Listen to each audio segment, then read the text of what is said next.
Attorney John Hayski talks about sex discrimination and harassment laws that make certain good cases fall short.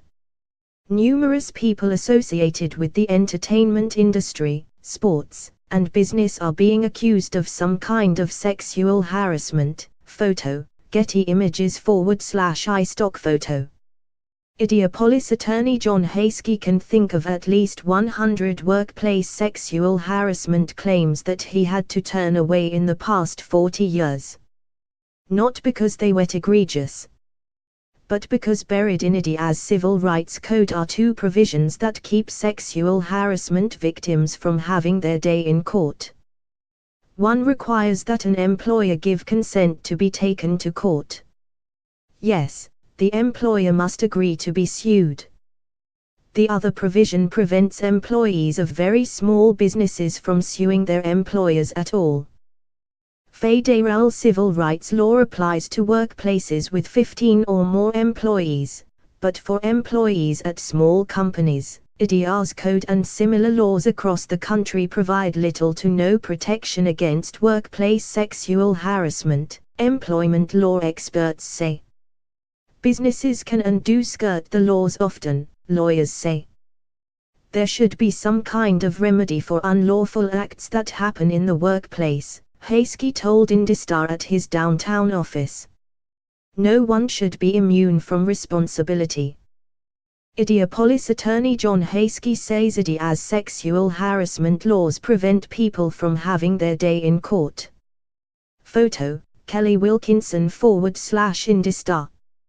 More, a complete list of celebrities accused of sexual misconduct since Harvey Weinstein. More, Hackney, talking about sexual harassment is easy. Business groups say such caveats in Indiana's sex discrimination law are intended to protect startup companies from lawsuits that could easily destroy a small business. Hayski says his hands are tied to help people that he says have been through unimaginable pain. One woman he wanted to represent was propositioned for sex during and after a job interview, he says.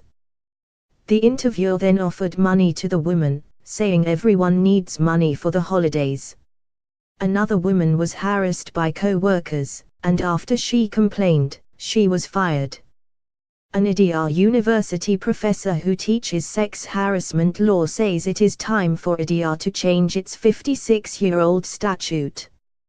At this moment the state is failing to properly investigate and remediate sexual harassment claims, said Jennifer Drabak at the Robert H. McKinney School of Law.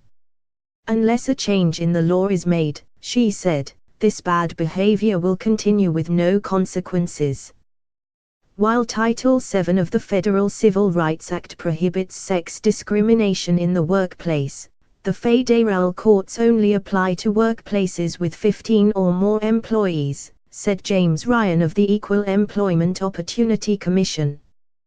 In Indiana, the state's civil rights code governs businesses with 14 to 6 employees. Employers with 5 companies or fewer.